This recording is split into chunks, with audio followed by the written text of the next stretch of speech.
ഒറ്റ രാത്രി കൊണ്ട് പ്രകൃതിയുടെ വികൃതിയിൽ നഷ്ടമായത് ഒരു പിടി മനുഷ്യ ജീവനുകളാണ്. കുത്തിയൊലിച്ചു പോയത് ഒത്തിരി പേരുടെ സ്വപ്നങ്ങളാണ്.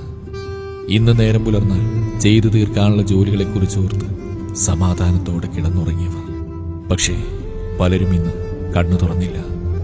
സ്നേഹനിധിയായ ഉപ്പയെ നഷ്ടപ്പെട്ടവർ, പ്രിയപ്പെട്ട ഉമ്മയെ നഷ്ടപ്പെട്ടവർ, മക്കളെയും ഭാര്യയെയും സഹോദരിമാരെയും സഹോദരങ്ങളെയും നഷ്ടപ്പെട്ടവർ. ദുരന്തഭൂമിയിലെ നിലവിളികളും ആർത്തനാദങ്ങളും കണ്ണു നനയിപ്പിക്കുകയാണ് നാഥ. വാർത്തകളിൽ കാണുന്ന ദൃശ്യങ്ങൾ കരൾ പിടക്കുന്നതാണ്. സഹിക്കാൻ കഴിയുന്നില്ല. കാണുന്ന നമുക്കിത്ര സങ്കടമുണ്ടെങ്കിൽ അനുഭവിച്ചുകൊണ്ടിരിക്കുന്നവരുടെ അവസ്ഥ എന്തായിരിക്കും? നമ്മുടെ പ്രാർത്ഥനകളിലും നമ്മുടെ പ്രിയപ്പെട്ടവർക്ക് വേണ്ടി നമ്മുടെ കരങ്ങൾ ഉയർത്താം. പ്രകൃതി ദുരന്തങ്ങളെ തൊട്ട് സർവശക്തൻ നമ്മെ കാക്കുമാറാവട്ടെ.